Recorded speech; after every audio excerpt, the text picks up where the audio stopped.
Okay, go ahead. Hello, good evening. I think last time we covered the development of the eye, and today we will try to cover the cornea. Cornea is a bit lengthy class, but we have divided into two classes. Maybe today I will try to cover half of it, and tomorrow hopefully we will be able to cover the rest of the part. To begin with, cornea it comprises 1/6 of the eyeball. Suppose if you divide the eyeball into 6 parts, one part belongs to the cornea. And of course, definitely you can make out that from the curvature. Curvature is more than the rest of the eyeball. And there is something known as a limbus, that is the junction between a cornea and a sclera, that also known as a sulcus sclerae. Okay, and cornea has a two surface, anterior surface and a posterior surface. Anterior surface is elliptical and the posterior surface is spherical. And cornea is avascular and devoid of all Voice the ಸ್ವಲ್ಪ lymph. so voice ಸ್ವಲ್ಪ increase ಮಾಡ್ತೀರಾ sir? Brightness, huh? Voice. Voice, huh? Okay, sir. Okay, Okay, it okay, is sure. there, but a little better will be better. Howda? Okay, okay, okay. Louder. Yeah. Okay, sir. Cornea has a two surface.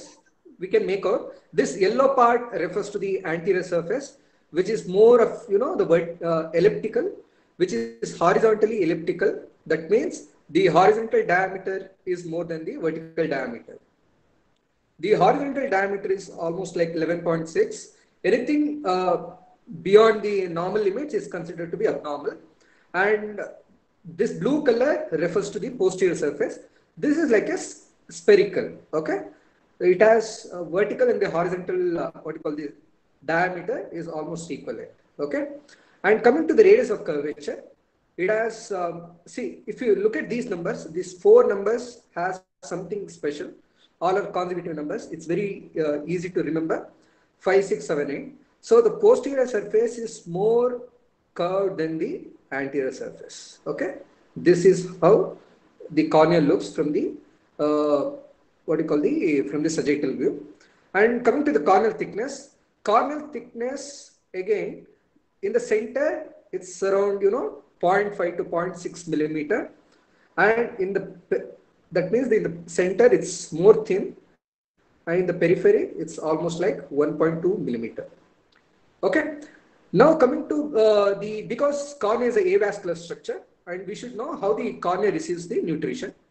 And cornea has almost like 90% of the nutrition comes from the diffusion from the aqueous, the rest of the 10% from the capillaries which are present at the limbus. Okay, and the oxygen dissolved in the tear film also contribute for the nutrition.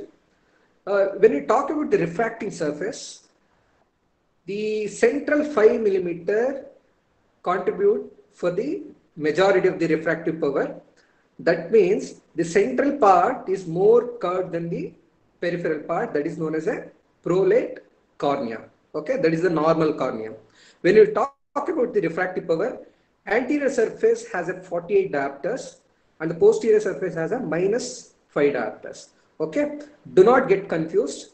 When in the exams if they ask what is the corneal power, always you should remember that is the 43 plus 43 diopters. Okay, the whole eyeball has almost like 60 diopters, out of which 43 is contributed from the cornea, and the rest of almost like 16 diopter is contributed by the lens. Okay, so this is just the image of uh, what you call the anterior segment OCT, which shows how the cornea looks from the sagittal view. And this is the what you call the HP section, cross section, which shows it has a 5 layers. The topmost layer is the epithelium. This is the epithelium. Then you have a Bowman's layer. Then you have a stroma, which contributes almost like a 90% of the whole corneal thickness. Then you have a Descemet membrane, and below that you have an endothelium. When we talk about the each layers, the epithelial layer has a 6 layers. Okay, out of which the what you call the deepmost layer is the single layer of columnar epithelium. epithelial cells, which are basically the germinal cells. These basically divides and responsible for the corneal, what you call the corneal cells replacement. Once in every 6 to 8 days, all the cells will be replaced. Okay, these cells will divide and they will push themselves into the apical region. Okay, on top of that, you have something known as a wing shaped cells, or the what you call the umbrella cells, because they have two arms which are shaped like a wing, so they are called as a wing cells, and they are normally around 2 to 3 layers. On top of that, you have something known as a squamous layer, that is a stratified squamous cells. Okay, these cells are flat cells. They have a tight, what you call the intercellular junction, which is responsible for dehydrated state of the cornea. Okay, then comes something known as a Bowman's membrane, which is acellular, structure. Basically, this is what you call this is the stroma, this is the epithelial cells. This is what you call, there is a fusion of both the basement membrane and also the condensed collagen fibrils, and normally it doesn't regenerate. Okay, the simple way to just remember which structure of the cornea regenerate and doesn't regenerate, I will tell you a simple trick. Okay, so this is the corneal structure, this is the epithelium, this is the Bowman's membrane, you have a stroma here, then you have a Descemet membrane, then you have an endothelium. Okay, so the epithelium regenerate, but the Bowman's doesn't regenerate. Then you have a Descemet membrane, which is a tough structure that can regenerate, but the endothelium doesn't regenerate. That means in the anterior end, one structure can regenerate, other structure cannot regenerate. Similarly, in the posterior part of the cornea, one structure can regenerate, the another structure cannot regenerate. Okay. Then comes the stroma. Stroma basically contributes to the 90% of the corneal thickness. The thickness is almost like 0.5 millimeter, and it contains basically the collagen fibrils known as the lamellae, which are basically arranged in a parallel manner. So if you talk about in the center, they are more parallel, but in the periphery, they are concentric. What are the cells? Apart from the collagen fibrils, the stroma has certain cells, only a few cells. So when you talk about the cells, it has a keratocytes. This is also known as a fibroblast. These keratocytes are responsible for the laying down the collagen fibrils. They are like this, just like a nerve cells, and they basically lay down the collagen fibrils. The rest of the cells, wandering macrophages, histiocytes, or lymphocytes, these are responsible for the defense mechanism. Okay, whenever there is any kind of insult, they will come into picture. Then comes the Descemet membrane, the what you call the fourth layer. Descemet membrane, as we said, this is basically one of the strongest layer, and this is a basement membrane of the endothelial cells, very resistant to injury, and also it can regenerate.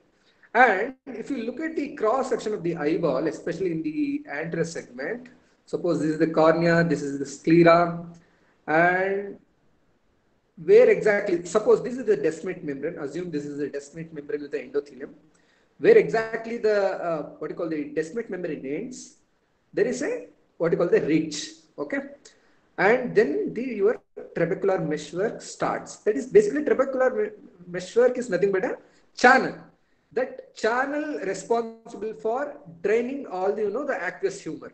Okay, this is like this, and then you have a what you call the iris. Then you have a ciliary body. Okay, then you have a zonules like this. This is the lens.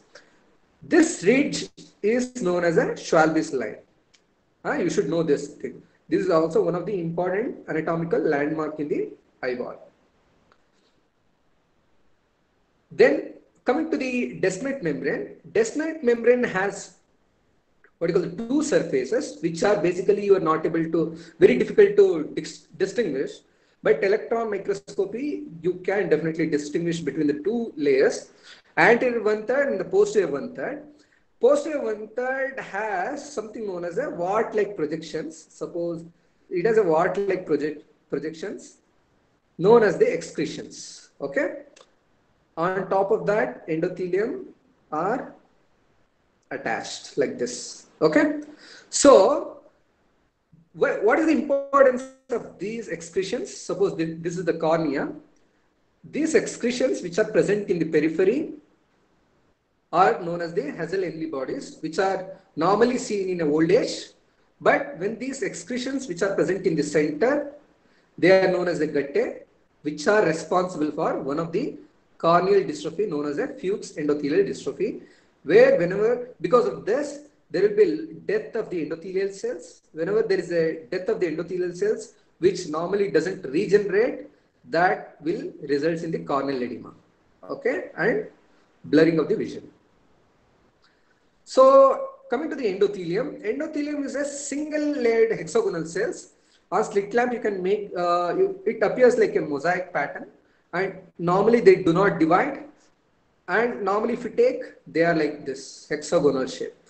Okay, they will completely cover the whole cornea so that they are not wasting any of the intercellular area. Okay, suppose in case any injury to this what you call this cell, the nearby cell will take over that area and become an irregular shape, something like this. Okay, so this you can visualize with certain what you call the instruments in the ophthalmic field. These cells are known as a this mechanism is known as a polymagatism.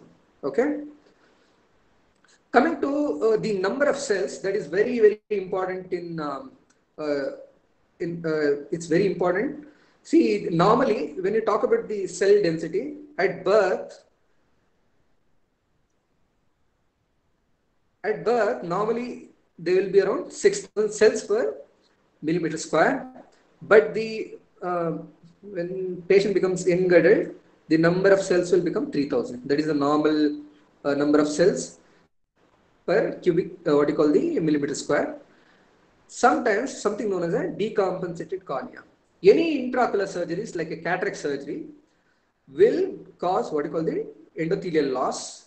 When the loss is such an extent that it becomes less than 500 cells, then endothelium cannot able to perform the function of pumping the water out of the stroma. So therefore, that will result in a corneal edema and a loss of vision. Okay. Then in the first year of life, there will be around 26% fall in the count. By the age of 11 years, there will be further loss of around 26% of the cell count. And when do you say it's a decompensated cornea? When more than 75% of the cells of a young adult's number, that is known as a decompensated cornea. Okay.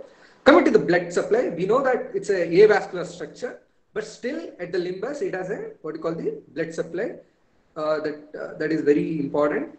It has a deep plexus and a superficial vascular plexus. Both are derived from the anterior ciliary vessels. Okay. These vessels are basically comes from the muscular artery. These muscular arteries supplies the extraocular muscles. Okay.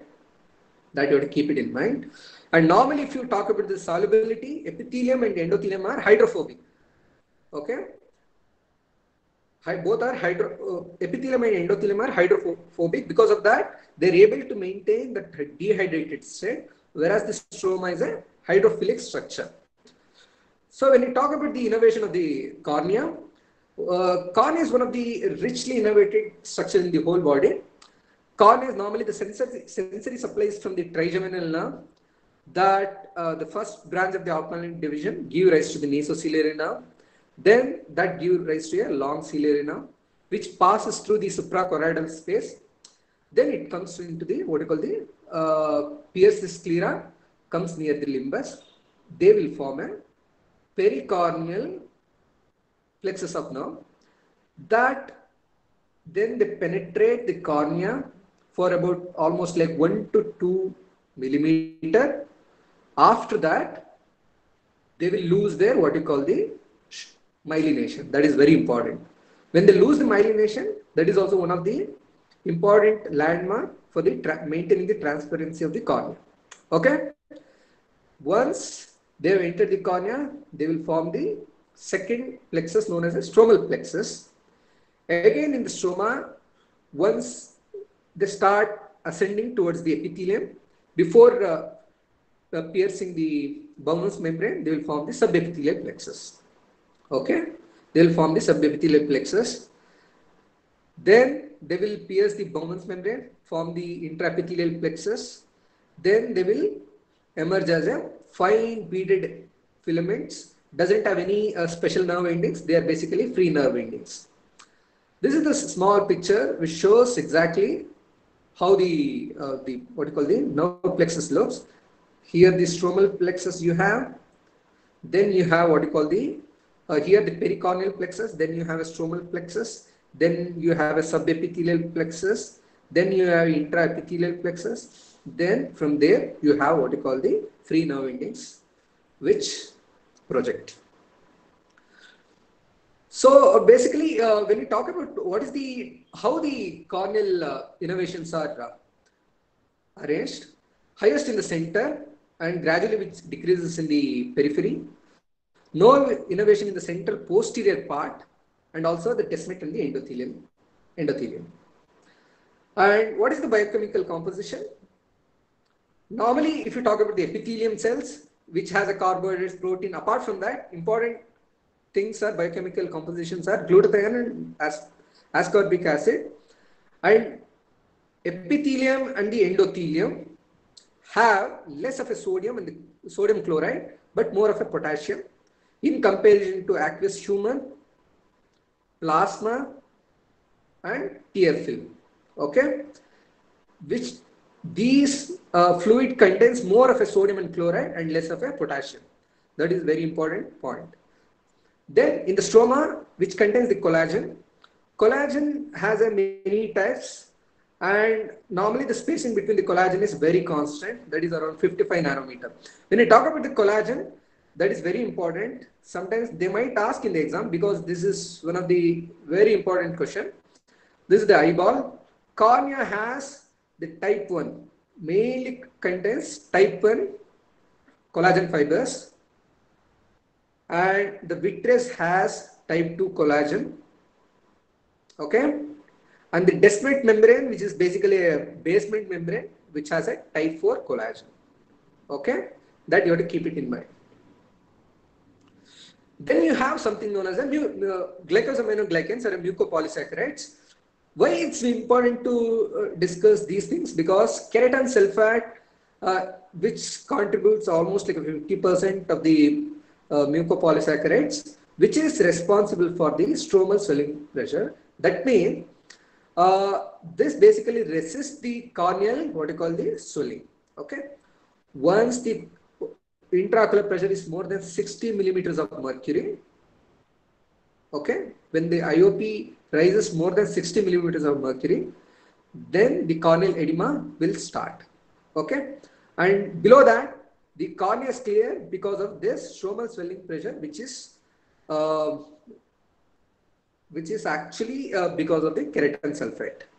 You have soluble proteins like albumin, you have immunoglobulins also, and also glycoproteins. Then when we talk about the enzymes, stroma has a low levels of what you call the enzymes in comparison to epithelium and the endothelium. And when we talk about the enzymes like matrix metalloproteinases, normally in the cornea, it has a normal cornea has a type 2 what you call the matrix metalloproteinases. But when you have an injury, okay, whenever there is a stress, 1, 3 and 9 can be same. Glucose metabolism, one of the important thing.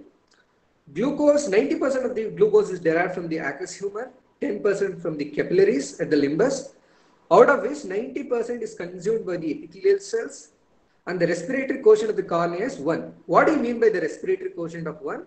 That means the entire energy supply for the cornea is mainly through the glucose.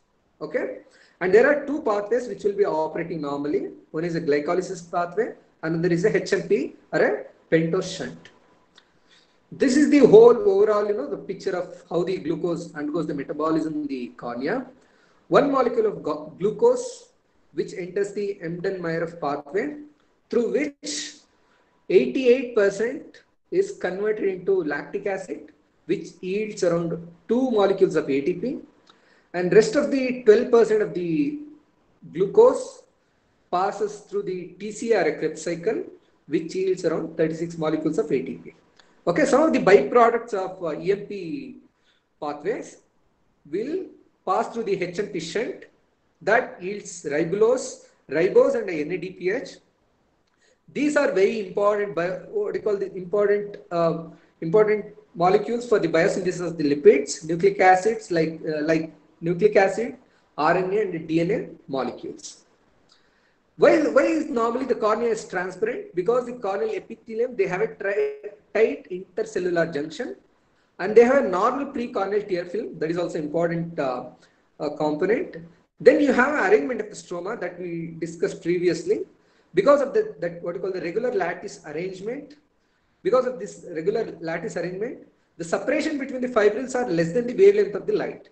So we know that that there is something known as a constructive interference and a destructive interference. Similarly, the scattered light is destroyed by the mutual interference. Okay, that is according to the Morris theory.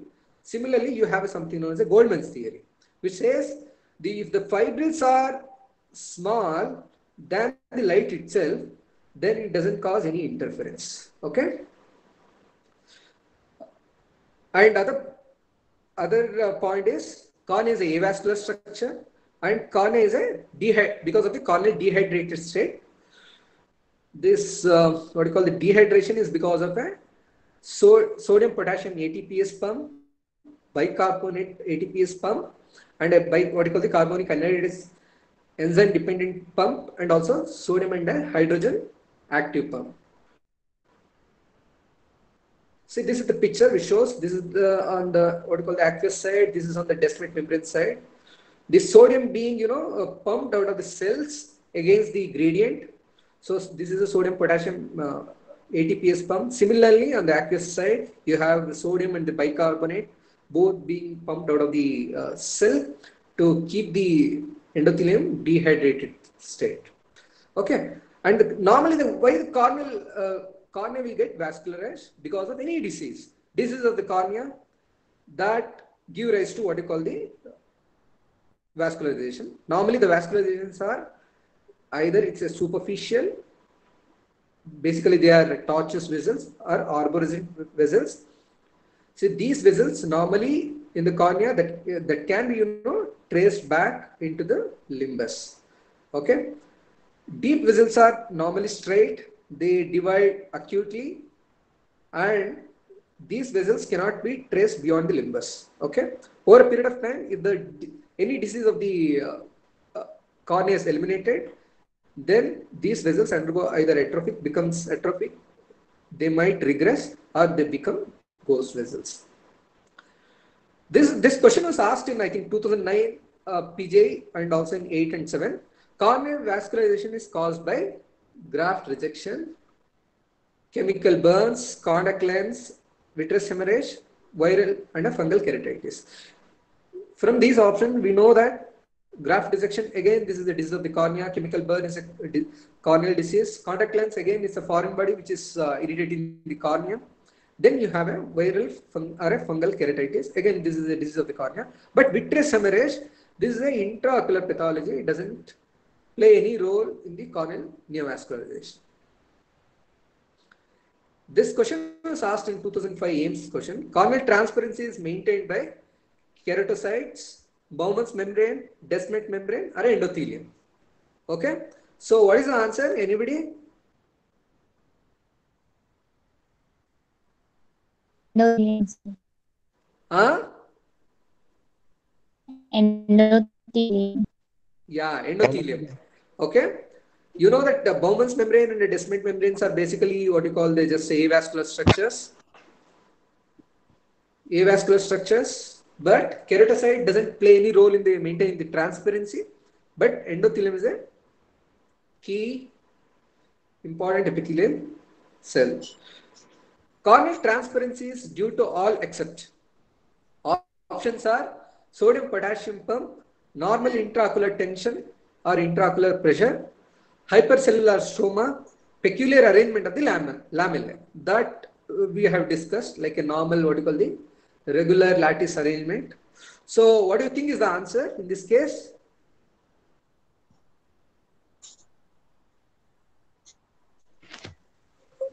Peculiar arrangement of lamellae.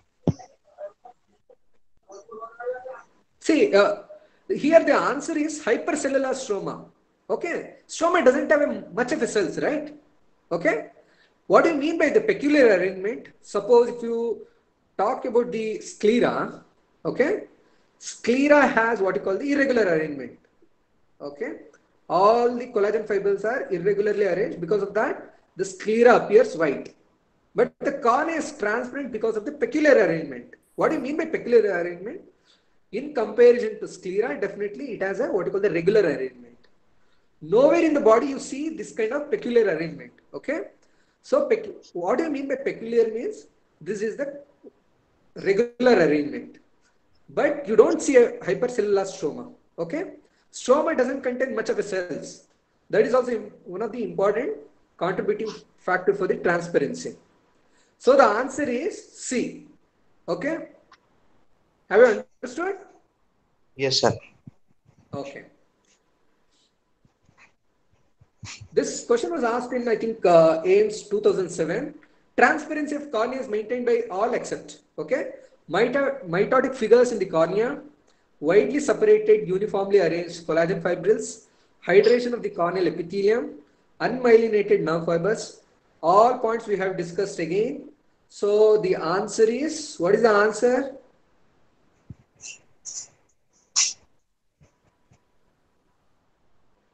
Mitotic figure of the cornea, sir. No. See, again, the mitotic figures are very important. Okay. See, you just see, sometimes we need to use our common sense. Hydration of corneal epithelium. Yes, absolutely. See, mitotic figures is there in the cornea. Okay. That is nowhere contributing for the, what you call, it's not causing any haze to the cornea. But when you talk about the hydration, okay, hydration definitely the cornea is a dehydrated structure. Okay, so whenever there is a hydration of the cornea, definitely it's not going to contribute for the transparency of the cornea.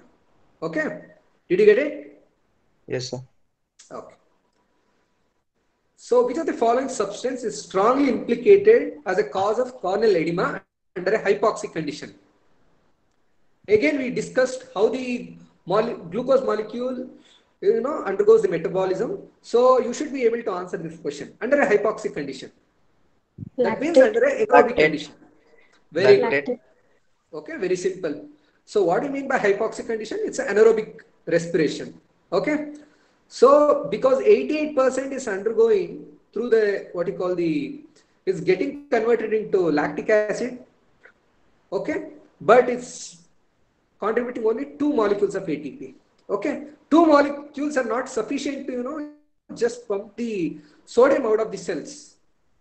So definitely the, what you call the cornea will develop edema. Now, once we know about the anatomy and physiology of the cornea, we will talk about some of the diseases of the cornea. In this, the important thing is the infectious keratitis. Okay, are the corneal ulcers. You should know what is epithelial defect. Epithelial defect is nothing but a breach in the continuity of the corneal epithelium. Suppose breach in the continuity of the epithelium. Okay, suppose if there is a breach, this is the epithelial defect. Okay, so epithelial defect can be detected, corneal epithelial defect can be detected with the fluorescein staining. That is not so important, but you should know fluorescein staining. That is 1% fluorescein, what do you call the concentration. Then you have something known as a keratitis. You have a cornea, Okay, but there are inflammatory cells. When the inflammatory cells present, which can be seen with the slit lamp, they are like a gray structure, that is known as a keratitis. Keratitis can be either superficial or a deep keratitis. Suppose this is the Bowman's membrane, this is the stroma. When the infiltration is above the Bowman's membrane, this is a superficial keratitis.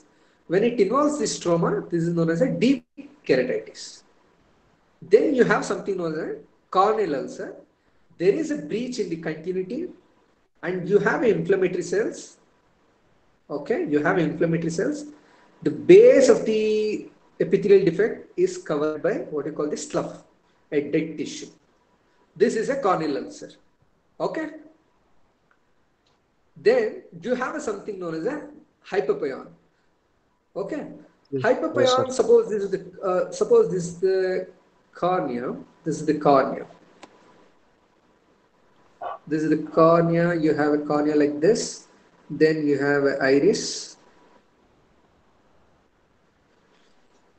Suppose there is a corneal ulcer here. What happens? This corneal ulcer, some of the toxins from the corneal ulcer diffuses into the aqueous humor, where they will start irritating the blood vessels of the iris. Okay, these blood vessels will start, just outpouring what you call the leukocytes into the anterior chamber, that gravitates and they will get settled at the inferior part of the anterior segment.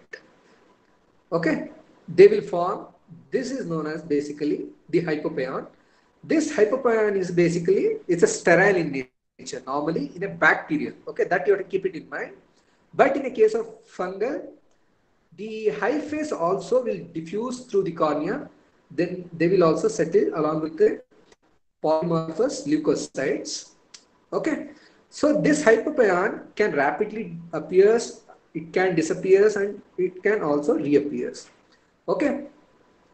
And how do you differentiate between a bacterial hypopyon and a fungal hypopyon? When you talk about the bacterial hypopyon, which is a mobile, what do you mean by mobile? When a patient is in an upright position, because of a gravity, it will be in the inferior part of the, what you call the anterior segment. But when the patient lies down, that will disappear because of the gravity. But in the case of fungal hypopyon, it's immobile. So what happens is, along with the leukocytes, there will be fibrins will be also released into the aqueous. That will form like a meshwork. Within the meshwork, the leukocytes will get entangled, and that's why it becomes immobile. So this is one of the most important sign to differentiate between a bacterial from a fungal hypopyon.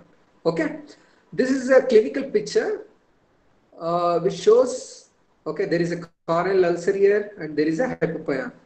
Okay, and also you can make out there are circumciliary congestion also you can make out.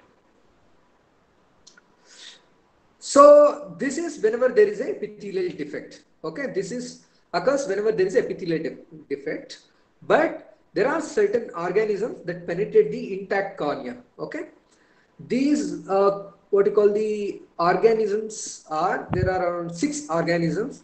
So there is a simple way to remember. There is a mnemonic. The organisms eat the cornea as a lunch. Okay, this is how you can remember. A, where as lunch, where A stands for Acanthamoeba. Acanthamoeba spreads through the perineural spread. Then you have a Shigella. Then for L you have Listeria monocytogenes. U doesn't have any what you call the organisms. Then you have a N for Neisseria, both gonorrhea and the meningitis. Next you have something known as, from this, for the C you have Corynebacterium diphtheria. For the H you have Haemophilus aegyptus. There is a question in I think 2002 and 2014. Which of the following organisms can penetrate the normal cornea? Okay, as we discussed, the only option here is option A. Okay,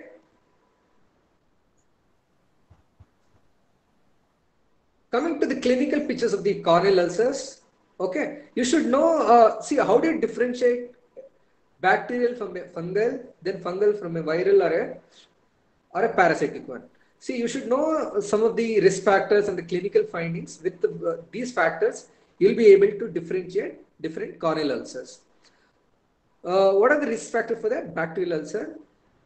Usage of a contact lens, trauma, steroid usage for any kind of allergies, viral keratitis. Following a viral keratitis, the patient can develop a secondary, what you call the infections, or any kind of exposure keratopathies. Okay. What are the clinical findings which are in favor of a bacterial keratitis? We have discussed. One is a mobile hypopyon. Okay. Though hypopyon is a very rare, but if a hypopyon is present, if and present it is mobile, then it is a bacterial keratitis.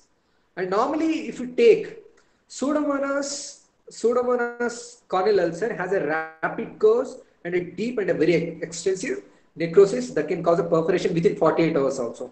That also very important key point. When you talk about the fungal corneal ulcer, see, trauma with the vegetative matter is one of the important, the history point that you need to elicit. If you say the patient has a trauma with the vegetative matter, unless proved otherwise, it's a case of fungal corneal ulcer. Okay, that you have to keep it in mind. And when you examine, patient can have an immobile hypopyon, and they will have less symptoms when you compare to the signs. Okay, signs we are going to talk now. Then you have a viral keratitis. Viral keratitis, normally they will have a recurrent episodes of, corneal ulcer. They will have a low immunity, sugar, whatever, and they will have a recurrent corneal, recurrent corneal ulcers. And they will have more symptoms and they will have less findings. Okay, and there will be a loss of the corneal sensation. That is also one of the important key point that you have to keep it in mind. And coming to the parasitic, out of the parasitic, two parasites, one is Acanthamoeba, another one is Onchocerciasis. Okay, so for the Acanthamoeba, the important thing is a contact lens wearer, or for the Onchocerciasis, it's a visit to the endemic areas. They will have excruciating pain, okay, and normally they will have an indolent course, and sometimes it can be mixed with a viral and also fungal keratitis. These are the clinical pictures. Clinical pictures, if you see look at the clinical pictures, you'll be able to remember. Okay, see here you can make out it's a well-defined corneal ulcer. Okay, well-defined, uniform, homogeneous, and there is a hypopyon also you can make out. This is a case of fungal ulcer. Okay, fungal ulcer you can make out. It has a very large hypopyon, and look at this margins. The margins are feathery margins. Okay. Margins are feathery, also known as a hyphate margin, and they have something known as a lesions here. Okay, you can multiple lesions. These are known as a satellite lesions. Okay, these satellite lesions are very unique for this fungal corneal ulcer. Okay, and they have an immobile hypopyon. This is a viral keratitis. Viral keratitis has what you call the either they will have a what? Dendriticals. Very good. Okay, basically, see, it has a different clinical presentation. When you look at the cornea, sometimes you can make out, yes, this is a what you call the viral keratitis. They will have a dendrite. Sometimes they will have a dendritic ulcers. Especially the herpes simplex has what you call the branching corneal epithelial defect. Along with that, the terminals will be beaded.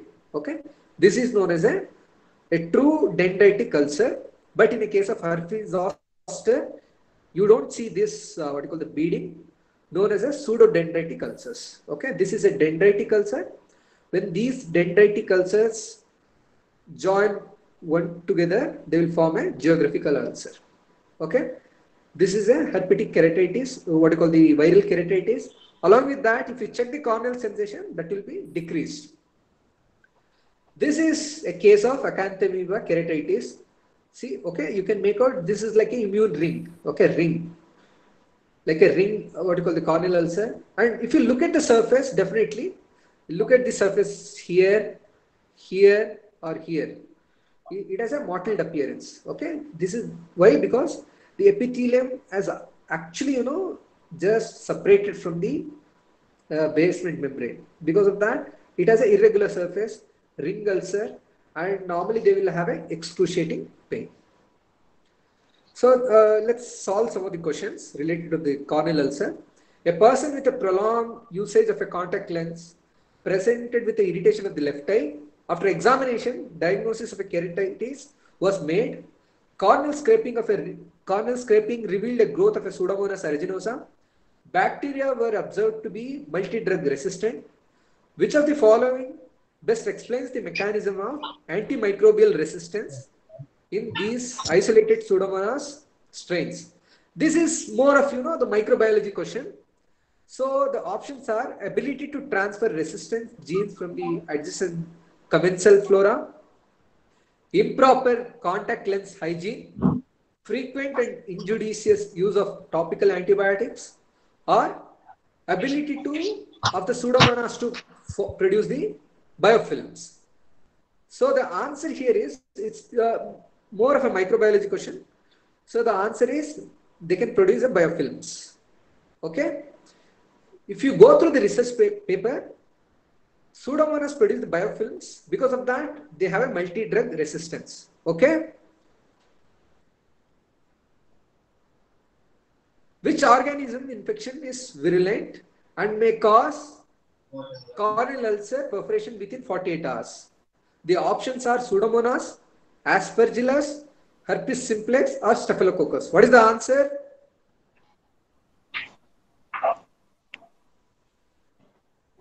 Anybody?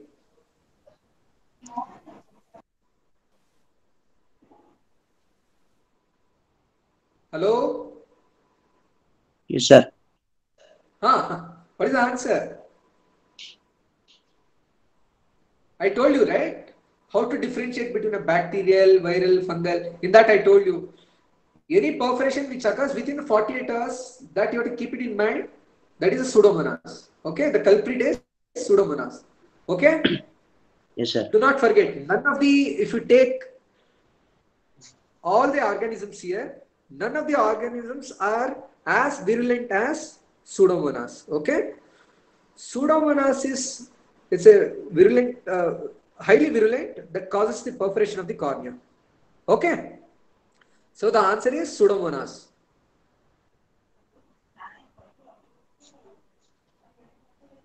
Lalu, 25-year-old, the next question, this was asked in 2000, AIMS.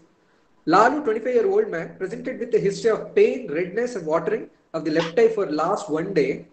There is intolerance to light.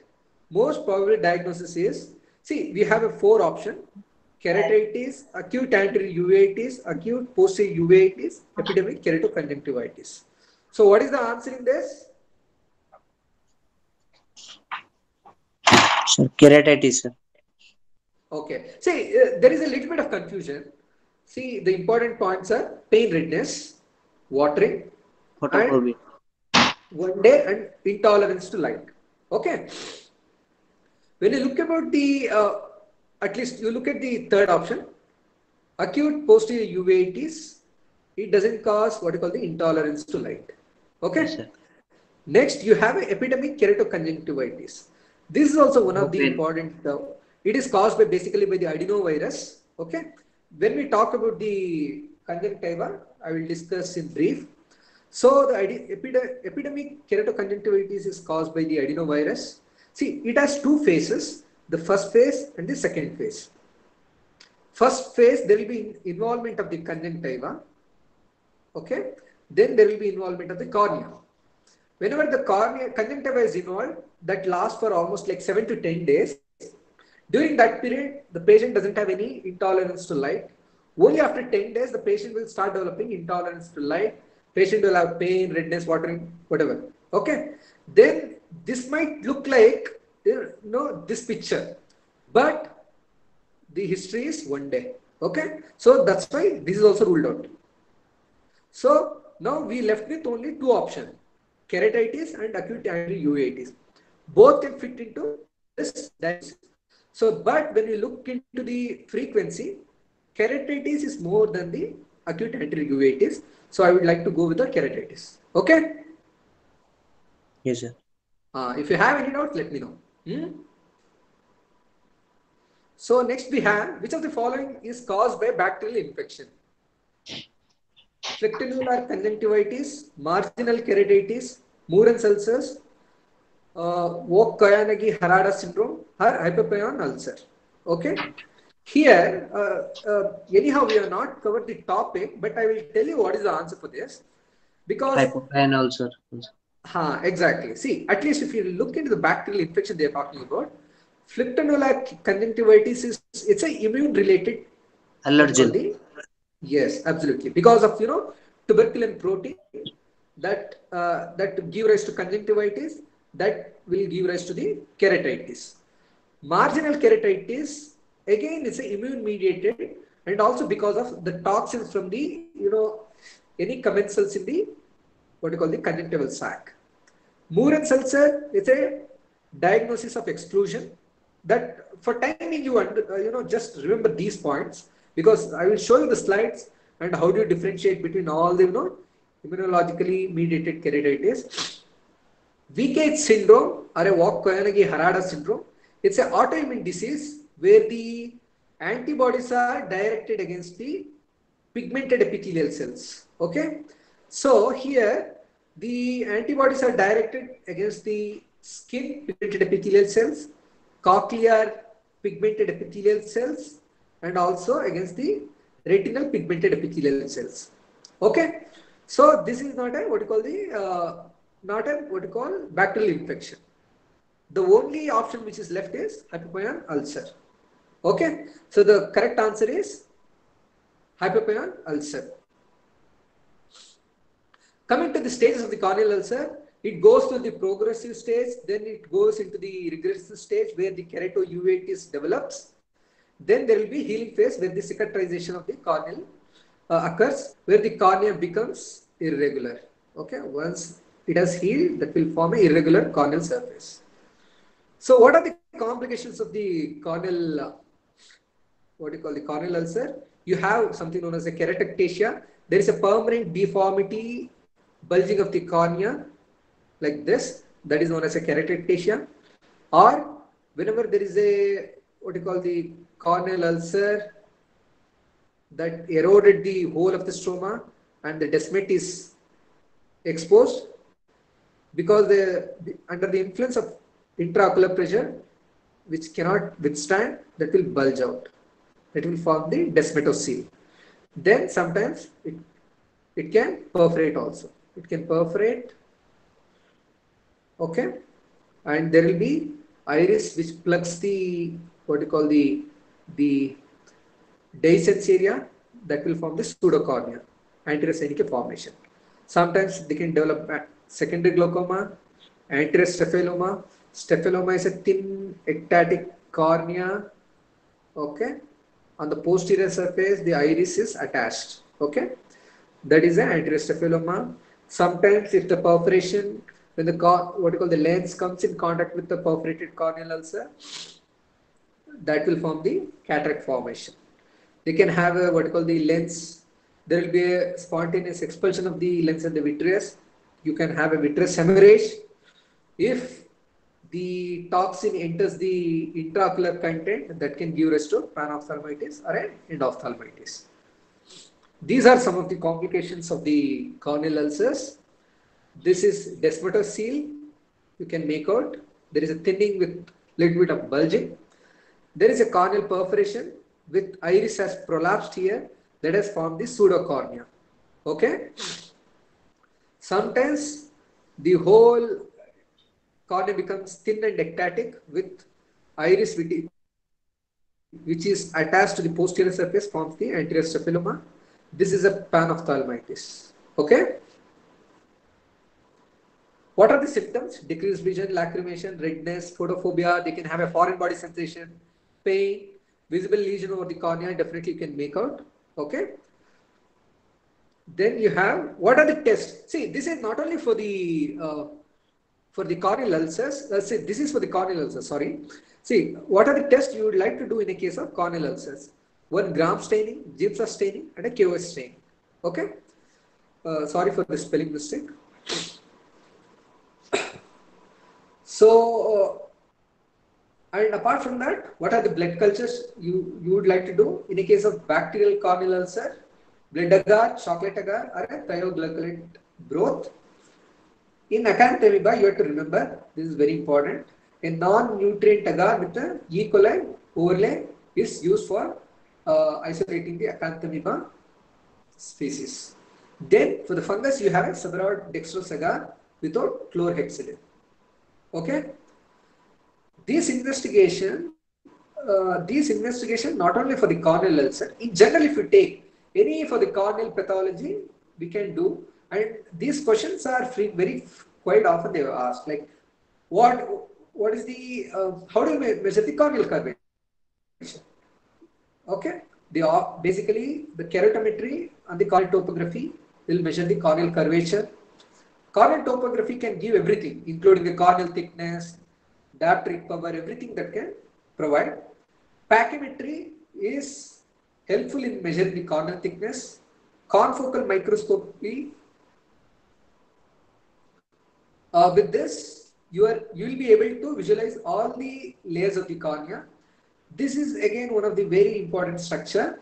What you call the important investigation, because especially in the case of acanthamoeba keratitis, confocal microscopy can depict the trophozoite cyst of acanthamoeba that can be identified. So that's why it's a very important investigation in an acanthamoeba infection. You have something known as a specular microscopy where you will count the endothelial cells. Okay. You have something known as an anterior segment optical coherence tomography that gives the cross-sectional view of the cornea. Okay. This is for the ASO. Anterior segment will give the cross-section of the cornea. Posterior segment will help in visualizing the cross-section of the retina. Okay.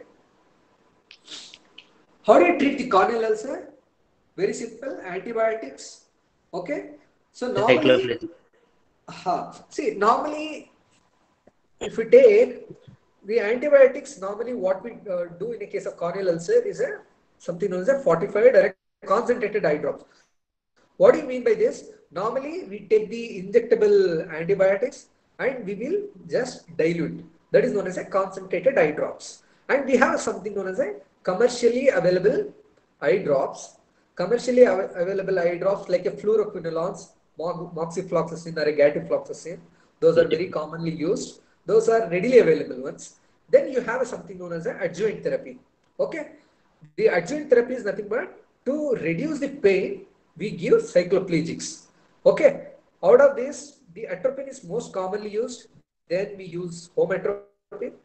Sometimes if both are not available, then you think of going for the cyclopentolate.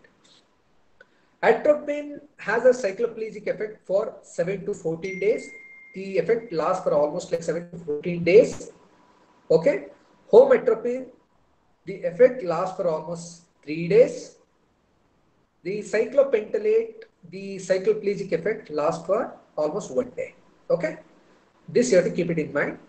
And always give a local heat, in the sense warm compression for a closed eyelids that will causes the vasodilatation and just increases the blood circulation. That is very important. And steroids should not be given in a corneal ulcer, in an active corneal ulcer. Only it should be given when the infection has subsided and to reduce the inflammation. Okay.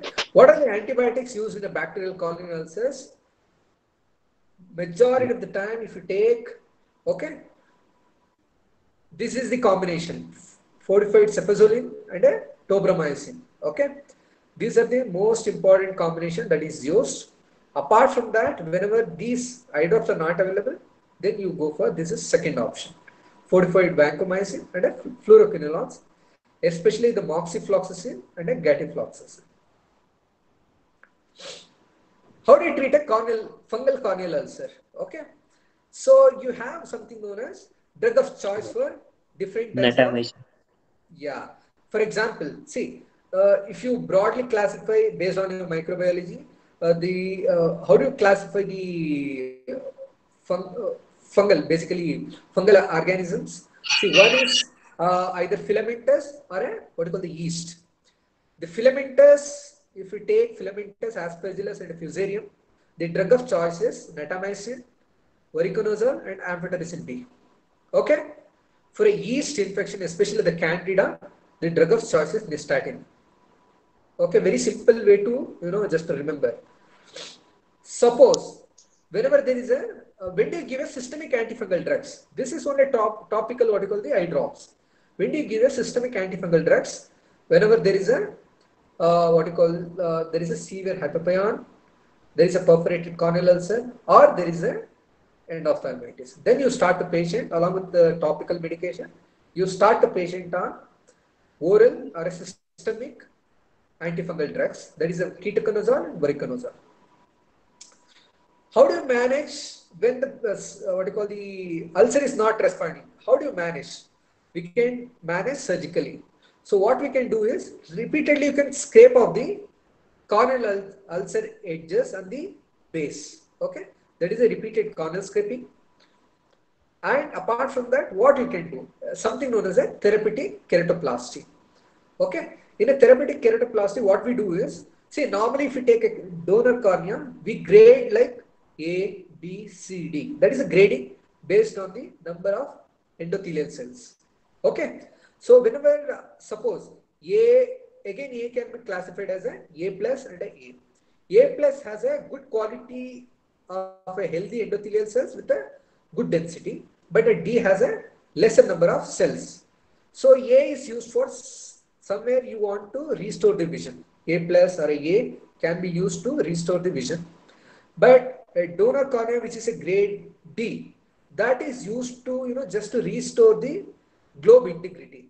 Like in a case of fungal corneal ulcer, where it's not responding to any treatment, just you take out the infected cornea, put any D grade, what you call the cornea known as a therapeutic keratoplasty. Got it? So the keratoplasty can be optical penetrating keratoplasty or a therapeutic penetrating keratoplasty. So this is done. That is the therapeutic keratoplasty. Sometimes if the corneal ulcer, it is in the periphery. Assume there is a peripheral corneal ulcer. We don't have to do that major surgeries like a therapeutic keratoplasty. Just you can put the conjunctiva, the nearby conjunctiva over it, just to increase the what you call the blood supply. That might help in some patients. Sometimes we can use something known as a chemical cautery. Okay, chemical cautery can be done for a very small fungal corneal ulcer. The chemicals used for a chemical cauterizations are pure carbolic acid, TCA or a trichloroacetic acid. Sometimes if both are not available, then you can use a simple povidone. Iodine can be used up to 5%. Okay. Now, once what you call the fungal corneal ulcer is resolved, so how do you manage something known as lamellar keratoplasty? Lamellar keratoplasty. What do you mean by lamellar keratoplasty? Suppose this is the cornea, you have something known as only a small layer of the small segment of the cornea has been involved. This is the corneal ulcer that has healed, that has become a scar. Okay, it's in the center. So how do you treat this part? So what we can do is, so we just excise that part like this. This is the diseased cornea that we have taken out. Okay. Then what we will do is, then we will take healthy cornea from a donor, then we put it like this. Okay. This is the what you call the lamellar keratoplasty. Suppose if whole of the cornea, suppose if the whole of the cornea is involved like this, if the whole of the cornea is involved, full thickness is involved, no point in doing this lamellar keratoplasty. You don't have to do this. So come Penetrating. to do a penetrating keratoplasty, full All thickness. that. Okay. Take this and put it here, then you suture it. Very simple. That is a penetrating keratoplasty. And sometimes, suppose if the cornea has become irregular, okay, and patient has a good vision, then you can put a patient what you call the rigid gas permeable lenses. Okay, if a patient doesn't have any vision at all, okay, you can use a cosmetic contact lenses. You have a what you call commercially available cosmetic contact lenses that can be worn so that to hide the corneal opacities. Okay, then you have something known as a corneal tattooing that we will discuss tomorrow in brief. Then what is the treatment for a perforated corneal ulcer? Again, many times the question have been asked. Keratoplasty. If the corneal perforation is very small, suppose assume. Cyanocrylate. See, if the corneal perforation is very small and there is what you call the iris has attached to it and it has formed the adherent glaucoma. Okay, and the vision is good. You don't have to do anything. Just leave it like that. Okay. If you touch the eye, if the vision, something goes wrong with the vision, then you will be in trouble. Okay, you should not do anything. Just leave it like that. When a non-healing perforation and which has caused the flat anterior chamber and hypertone. Okay, how do you treat? The treatment depends on how big is the perforation. If it is less than 2 millimeter, you apply glue. Okay. Biological glue. See, there are two types of glue. One is synthetic one. This is a synthetic one. Okay. Cyanoacrylate glue is a synthetic glue that needs to be applied when the perforation is less than 2 millimeter. Okay. So there is one more biologically available glue known as a fibrin glue. Okay. This used for what you call the fibrin glue. This is a fibrin glue that is made up of all the what you call the clotting factors. That we can't use it here, and that you have to keep it in mind because the fibrin glue will dissolve within 24 hours. Okay, we want at least permanently seal down the perforation at least for at least 4 to 5 days till the cornea becomes a pseudomembrane. Okay, that's why we need a synthetic tissue adhesive. When the what you call the perforation is between less than 4 millimeter, we do a patch grafting. What is patch grafting? Suppose this is the cornea, there is a 4 millimeter of corneal perforation. We take, suppose it's not in the visual axis, we'll put a patch here, then we will suture it. Okay, this is the patch graft. Okay, or whenever it's in the periphery, just we'll do a tenoplasty. In the sense, we just cover this perforation with the conjunctiva. When the corneal, what you call the perforation is more than 4 millimeter, we do a tectonic keratoplasty. Just like a tectonic plates, suppose the corneal perforation 4 millimeter, we take in that whatever the shape, then we suture it here like this. Okay. So some questions. A 30 years old male from a rural background presented to the ophthalmology clinic with a history of difficulty in vision for 10 days. He gives a history of vegetative material falling into the left eye about 15 days back. On examination, an ulcerative lesion in the cornea with the feathery hyphae margins and soft creamy exudates is seen. Few satellite lesions were also noted. The most likely diagnosis is, the options are Corynebacterium diphtheriae, Fusarium species, Acanthamoeba species, or Streptococcus pneumonia. What is the answer? Fusarium, sir. Yeah, good. See, you should Fungal. know, first of all, you should know History what of are fungal the, vegetative matter. yeah. No, and also you should know what are the organisms. Fungal organisms also you should know. Okay, sometimes there will be a twist in the question. They don't give it like a fungal ulcer, but they will write some species, they might write Candida, they might write, Aspergillus, anything they might write. Okay, but you should know what are the species also. Okay, so here the key points are vegetative material and also Satellite few lesions. satellite lesions and feathery margins. Feathery margin. Okay, yeah, that is also important. Next, this was asked in 2002 AIMS. A 30-year-old male presented with the history of injury to the eye with the leaf, what you call 5 days back. Okay, complaint of pain, photophobia, redness of the eye for the last 2 days. What would be the most likely pathology? Okay, the options are anterior uveitis, conjunctivitis, fungal corneal ulcer, and a corneal laceration. What is the answer? What is the answer? Corneal laceration. Why do you think it's a corner? Do you think with the leaf it will cause a laceration? What do you mean by laceration? It's a full cut, full thickness cut. Okay. Yes, sir. See, laceration means there will be a full thickness cut. I see, leaf doesn't cause any full thickness cut. Okay. Any wooden wooden. Suppose if you take a stick, that will cause a full stone stick. This will cause a what you call the corneal laceration or a corneal perforation. Fungal ulcer. Okay. Fungal ulcer, sir. Yes. See, whenever there is a leaf, unless proved otherwise, you should don't forget it's a fungal corneal ulcer. Okay. You should not make any mistakes. Leaf, vegetative matter, definitely they are, their main focus is on the fungal corneal ulcer. Okay. You should not forget. Yes, sir. Definitely not a conjunctivitis, not an anterior uveitis. Why they want to confuse you? By putting the word pain, photophobia, redness. Okay. And normally they don't have any history of trauma. That also you have to keep it in mind in the anterior uveitis. Yes, sir.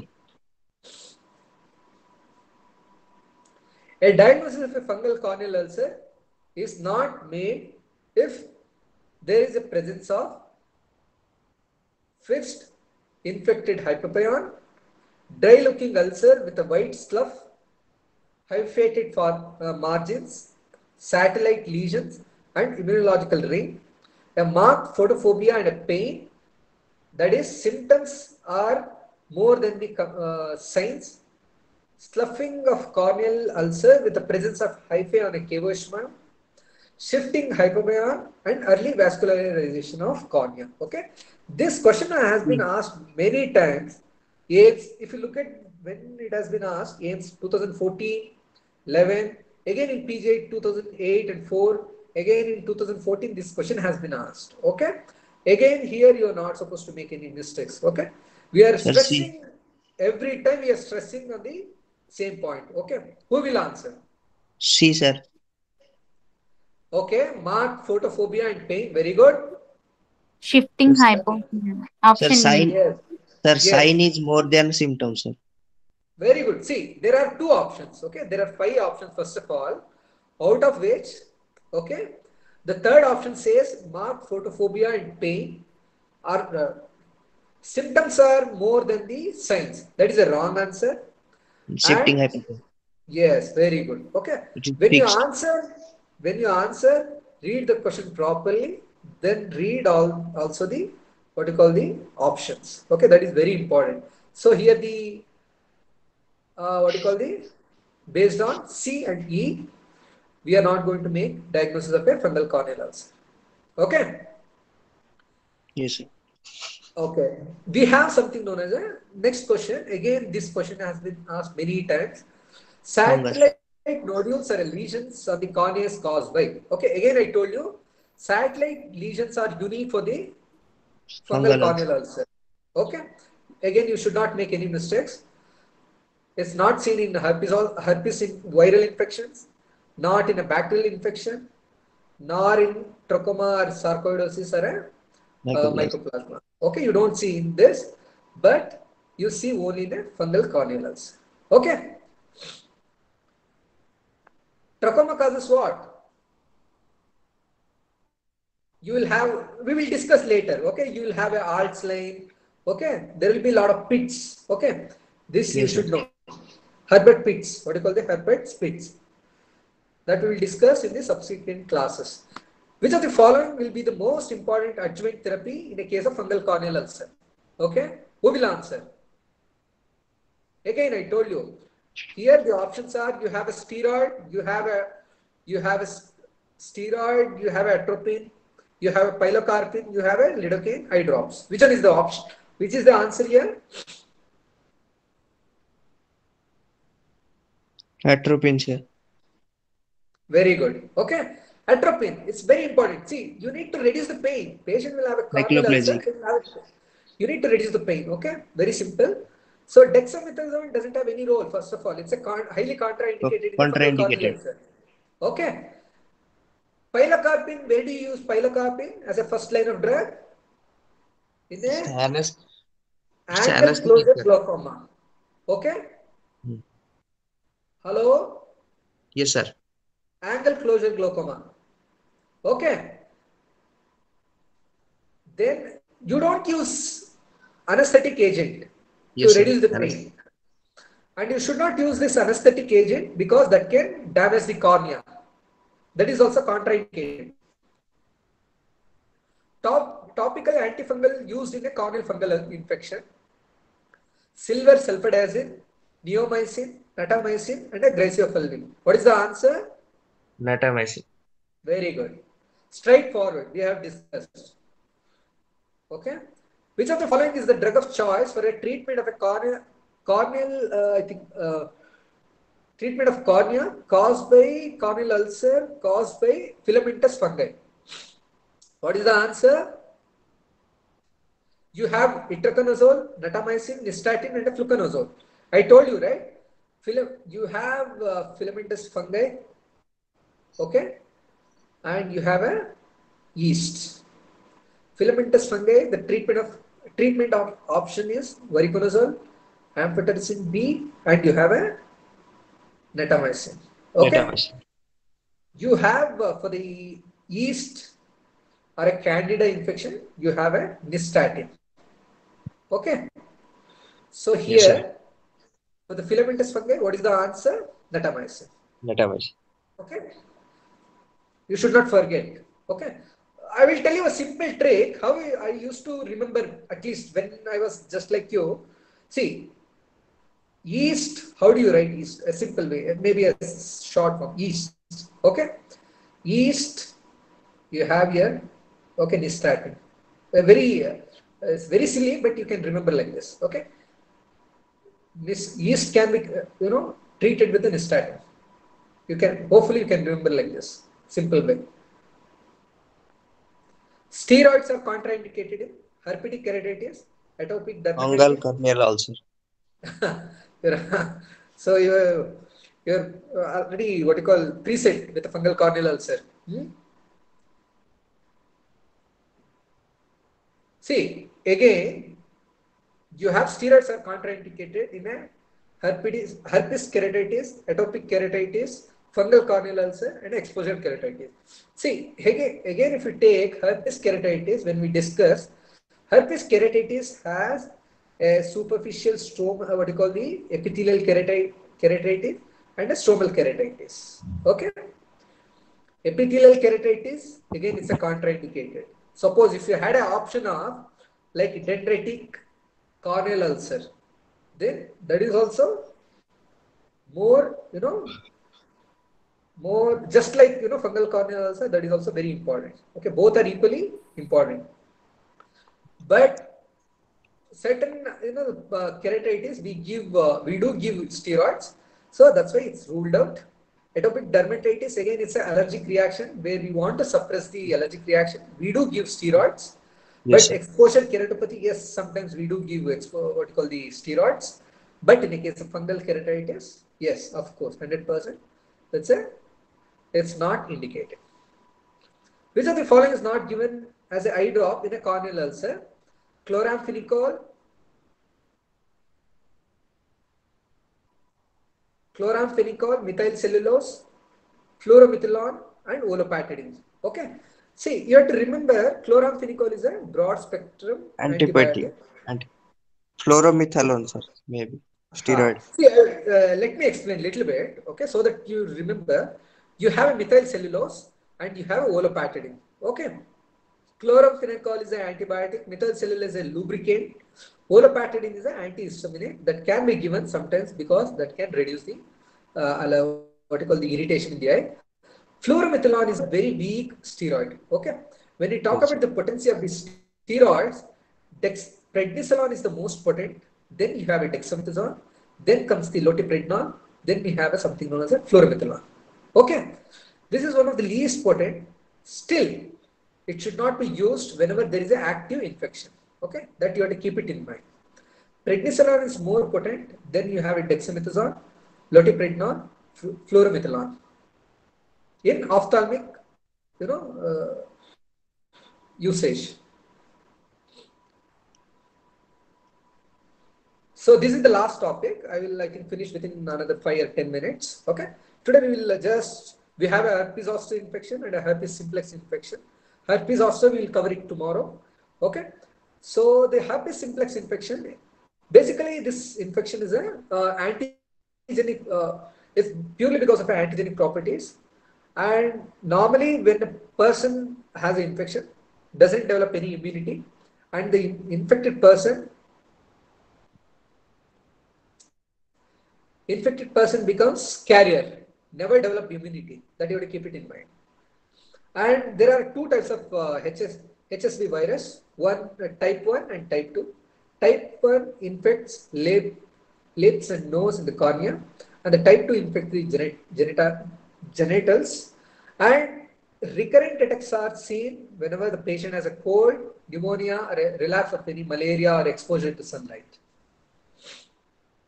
How they clinically they manifest. Okay. When we talk about the primary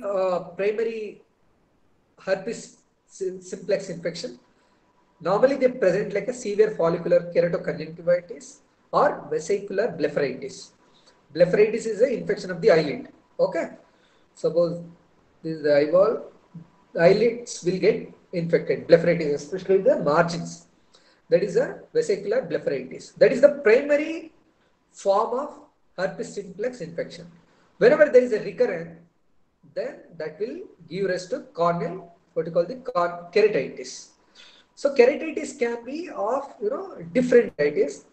When the epithelium is involved, that is epithelial keratitis. Stroma is involved, stromal keratitis. When the endothelium is involved, it's an endothelial keratitis. So what are the different manifestations of epithelial keratitis? Either they can have a superficial punctate keratitis. They can have a dendritic ulcer, which is a pathognomic. What do you mean by pathognomic? Anybody? What is the word meaning pathognomic? Characteristics. No. That means suppose any disease which has that sign, you don't see in any of the other diseases. Okay. That particular sign is it's only to define that particular disease. So that means it's a pathognomic. Got it? So what you call the dendritic ulcer is pathognomic of a herpes simplex keratitis. Okay, you don't see a dendritic ulcer in any other forms of keratitis. Okay, so then you have, when this dendritic ulcers fuse to form a large ulcer known as a geographic keratitis. You have a stromal keratitis that is basically immune mediated, that is a disciform keratitis. Sometimes the infection involves the endothelium, forms the keratic precipitates that can give rise to corneal edema and also give rise to descemet folds or a hypopyon formation. Okay, these are the various clinical, the manifestation. These are the SPKs, superficial punctate keratitis. Okay, this we have already discussed. This is a dendritic ulcer and this is a geographical ulcer. Okay, it's an immune mediated ring you can make out like a disc, So this is known as a disciform keratitis. So how do you treat herpes simplex keratitis? This is very, very important.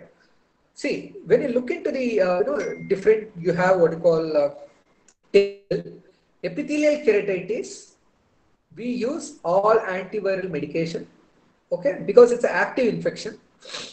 We use acyclovir, vidarabine, trifluridine, hydroxyuridine, and lubricants and cycloplegics. So basically, you are using an antiviral, lubricant, and cycloplegics. Okay, but when you have a stromal keratitis, along with these three medication, we do use topical steroids. That you have to keep it in mind. Okay, steroids you are not supposed to use in epithelial keratitis, and it's contraindicated. And normally when you talk, the drug of choice is acyclovir. Okay, that you have to keep it in mind. And whenever there is a iridocyclitis, we add oral antiviral medication. That is very important. Okay, see, when you look into the epithelial, stromal, and iridocyclitis, the treatment is unique. You don't have you don't add any steroids in the epithelial keratitis, but in a stromal you add steroids. In the iridocyclitis, on top of that, you add oral antiviral medication. Okay, so let's answer some. Let's solve some of the questions.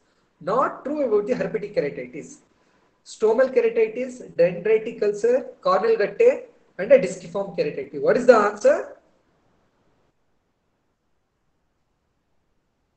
Anybody?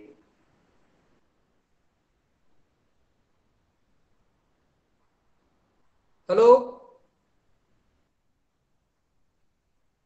Option C, sir. Huh? C. Speak loudly. Has the option C, sir. Yeah, corneal guttae we discussed. This corneal guttae is not a part of herpetic keratitis. Corneal guttae is responsible for the Fuchs dystrophy. Okay, that we will discuss tomorrow. Disciform keratitis is seen in herpes simplex virus infection, HIV, HBV, or rubella. Again, disciform is unique for the herpes simplex infection.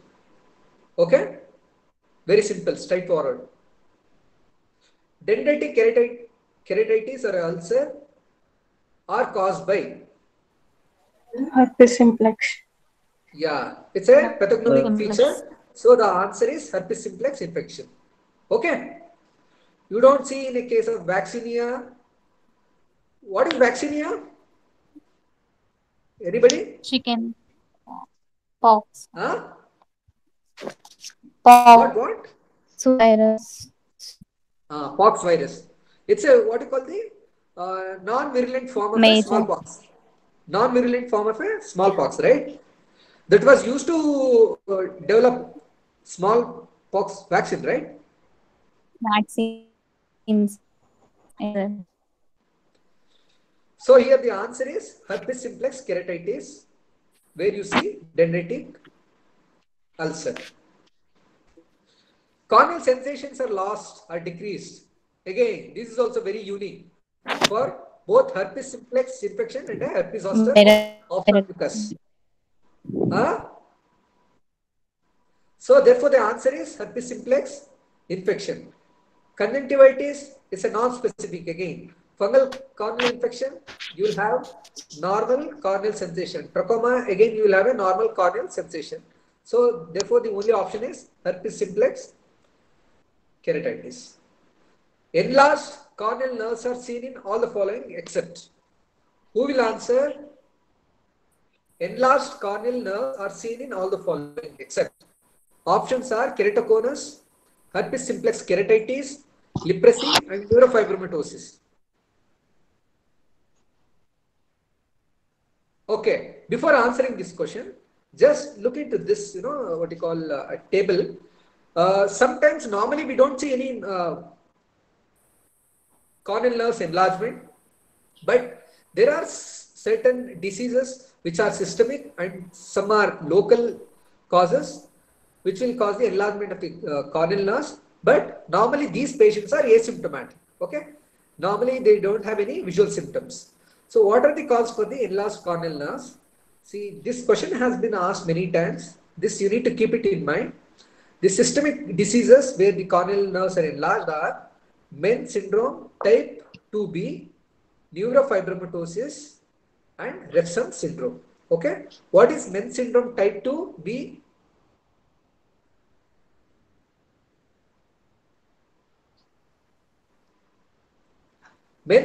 Men syndrome type 2B includes medullary carcinoma of thyroid, mucosal neuromas, and also they will have a marfanoid features.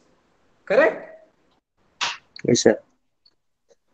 Then you have a local causes. Okay, this is very important. Do not forget, this is very important because I think from my time, almost like 2009, this is very one of the famous question. Okay, you should not forget at any cost. You should know this chart. What are the local causes for the enlarged corneal nerves? You have a keratoconus, that is very common. Keratitis, especially in case of acanthamoeba keratitis, something known as a Fuchs endothelial dystrophy, where the corneal nerves are enlarged. Trauma can cause the enlargement of the nerve, congenital glaucomas, and a leprosy. Okay. So, coming to answering this question, enlarged corneal nerves are seen in all the following except. So, the options are keratoconus, herpes simplex keratitis, leprosy, and a neurofibromatosis. Where? Anybody? Herpes simplex keratitis. Herpes simplex keratitis. Yeah, exactly. Because in acanthamoeba, that will be keratitis. You should not get confused. It's in a what you call the herpes simplex keratitis. Nerves will be normal in size. Okay. So, which of the following is true of a dendritic ulcer caused by herpes simplex virus? Topical corticosteroids given suppresses the symptoms. Oral acyclovir is effective in treatment. Heals spontaneously. Topical acyclovir is effective in treatment. What is the option? This was asked in 2001 PGI Chandigarh. Caused by herpes simplex virus. That is correct. Yes, sir. Topical, And topical steroid acyclovir. suppress the symptoms. That is the wrong answer. Yes, sir. Isn't it? Dendritic ulcers, we don't give steroids. If you remember the chart, table, I showed you, right? Then you have a oral acyclovir is effective. That is also wrong answer. Isn't it? Topical acyclovir, sir. And heals spontaneously. That is also wrong answer. Okay. So the only two options are caused by herpes simplex virus and a topical acyclovir is effective in treatment. Okay. Treatment of a dendritic corneal ulcer. Acyclovir, idoxuridine, steroids, tetracycline, trichophyton canis. What is the answer? Acyclovir. Acyclovir. Yes. Okay. This was asked in PJ. So you have a multiple option. So A and B. Okay. Topical antiviral drugs is not indicated in dendritic ulcer, metaherpetic ulcer, stromal necrotizing keratitis, neuroparalytic ulcers, disciform keratitis. Again, this was asked in PJ 2004. What is the answer? Dendritic ulcer, definitely it's not indicated. Okay. Metaherpetic ulcers are nothing but basically whenever there is a what you call the basement membrane instability, that will give rise to spontaneous epithelial defect. Okay, there we do give steroids, stromal necrotizing keratitis, then you have a neuroparalytic keratitis and disciform keratitis. What is the answer? Anybody?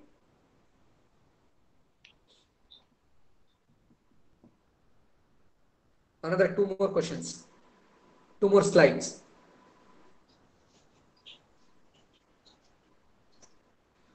Okay. So Dendritic ulcer. neuroparalytic and Okay, it's not indicated. Disciform keratitis, it's indicated. Okay. See, Metaherpetic and neuroparalytic, it's basically not because of infections. Okay, there we do give what you call the steroids. Okay, so the dendritic ulcers we don't give what you call the steroids. In a stromal necrotizing keratitis, we don't give steroids. Okay, got it? Yes, sir. Topical steroids can be used in herpetic keratitis, herpetic dendritis, disciform keratitis, anterior uveitis, and a pars planitis. What is the answer? Topical steroids are not used in herpetic keratitis. Dendritis you are not going to use. Okay. Herpetic keratitis, dendritis you are not going to use. Disciform keratitis we do use. Anterior uveitis we do use steroids, and a pars planitis. Okay. These are the wrong answers. C, D, and E. What is pars planitis? Suppose this is the eyeball. Okay. This is the iris and the ciliary body. Okay, you have a lens here. This is whenever there is a inflammation of this part, this is known as a pars planitis, also known as a intermediate uveitis. This is the anterior uveitis. This is the intermediate uveitis, and this is when the retina and the vitreous get involved, inflamed. That is the posterior uveitis. Okay. So basically, in any form of, especially autoimmune varieties, when this is not infectious, when the infection has been controlled, we do give steroids. Okay. So in the pars planitis, we give steroids. Anterior uveitis, we give steroids. Disciform keratitis, because it's a immune mediated, we do give steroids, but not in a herpetic keratitis and not in a herpetic dendritis. Okay. So I think with this, I will stop for today because it's a very lengthy class. So tomorrow we will start with the herpes zoster ophthalmicus. If you have any doubts, let me know. So tomorrow we will take class. Okay. Thank you.